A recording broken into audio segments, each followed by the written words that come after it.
We throw around words like happy or sad, but what happens when the reality is just way more complex than that?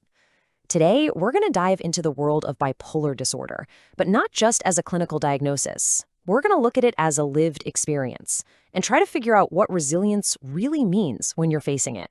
A gray fog in my head. That phrase, it's more than just a description, right? It's like a key. A musician named Martin used these words to really unlock the feeling of his depression. And it wasn't a passing mood. It was this all-encompassing state of being. This one metaphor is going to be our guide as we explore this pretty complex territory. All right, so let's actually step inside that gray fog. What does it really feel like from the inside? Because to get the biology, you've got to understand the human experience first. And this really gets at the sheer weight of that state. See, for Martin, the fog wasn't just sadness, not at all. He called it a black hole, this gravitational pull that made even the most basic things, just getting out of bed, feel completely impossible. It's this deep, profound numbness, a total disconnection from everything around you. But here's the thing, that gray fog, it's only half the story. The very nature of this condition is its polarity. It exists on a spectrum that can swing all the way from that deep, heavy inaction to a state of incredible, almost limitless energy. Just look at the two poles here, side by side. On one end, you've got the gray fog, that debilitating black hole. And on the other, a massive surge of high-energy creativity where it feels like you can do literally anything.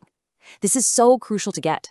We're not just talking about mood swings. This is a vast neurological range that completely defines the experience.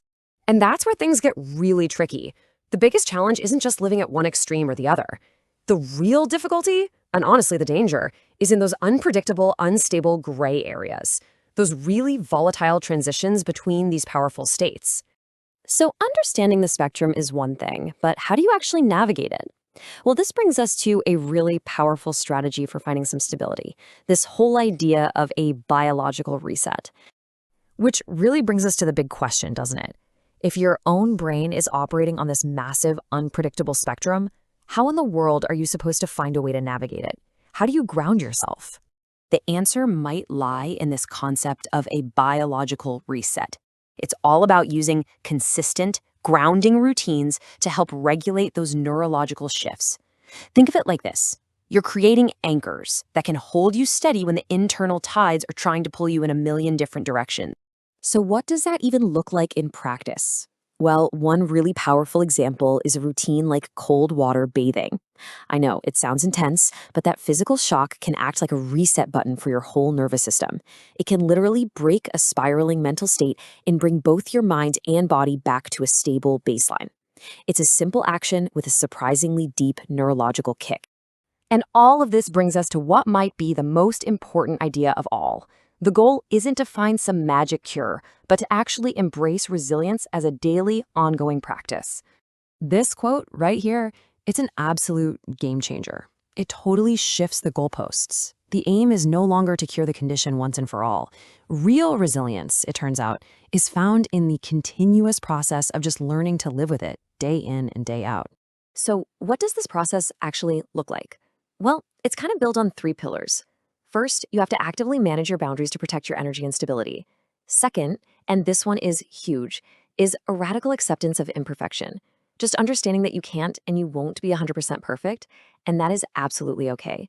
And third, consciously living with the spectrum, not spending all your energy constantly fighting against it. And that right there is really the heart of it.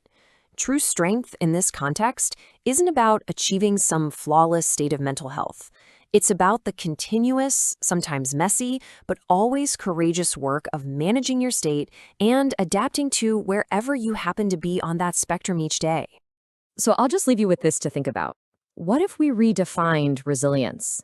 What if it isn't about reaching a destination of perfection, but it's about the simple, profound strength it takes to just keep going on the journey, one day at a time?